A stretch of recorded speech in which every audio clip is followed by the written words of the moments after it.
અમદાવાદથી સમાચાર જ્યાં સાણંદ વિરમગામ હાઈવેના છારોડી પાસે પણ આગનો બનાવ સામે આવ્યો છે। કંપનીના ગોડાઉનમાં આગ ફાટી નીકળી છે। કંપનીના સ્ક્રેપના ગોડાઉનમાં ભીષણ આગ ફાટી નીકળતા ફાયર બ્રિગેડની ટીમ ઘટનાસ્થળે પહોંચી હતી।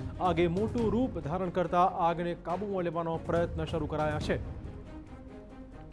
તો પાછલા અનેક કલાકથી આ આગ પર કાબૂ મેળવવાનો પ્રયત્ન વધુ વાત કરવા જોડાશે અમારા સંવાદદાતા સચિન। હજુ કેટલી વાર છે આગ પર કંટ્રોલ મેળવવામાં?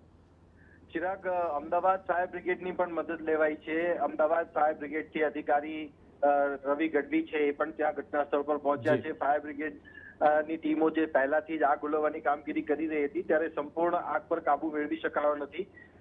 આગ જે છે એ હજુ પણ જે છે એ જ પ્રમાણે યથાવત છે। લગભગ 60% હજુ આગ ઓલવવા માટેની જે પ્રક્રિયા છે એ પૂરી કરવી પડે એ પ્રકારની સ્થિતિ છે।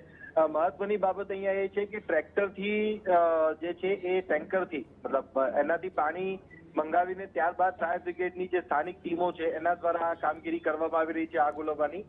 મહત્વની બાબત અહીંયા એ છે કે સાણંદ એક ઇન્ડસ્ટ્રીયલ એરિયા પણ છે અને સાથે જ સાથે રેસિડેન્શિયલ છે, ત્યારે અહીંયા ફાયર બ્રિગેડની જો ગાડીઓ ઓછી હોય તો એ ગાડીઓ વધારવાની પણ એટલી જ જરૂર છે, કારણ કે જ્યારે પણ આગ લાગે છે સાણંદમાં ત્યારે આ જ પ્રકારની ઘટનાઓ બનતી હોય છે અને બહારથી એટલે કે અમદાવાદથી ફાયર બ્રિગેડની ગાડીઓ બોલાવવી પડે, બાવળાથી ફાયર બ્રિગેડની ગાડીઓ બોલાવવી પડે અને નજીક જે સાણંદ જીઆઈડીસી છે ત્યાંથી ફાયર બ્રિગેડની ગાડીઓ બોલાવવી પડે એ પ્રકારની સ્થિતિનું નિર્માણ થાય છે।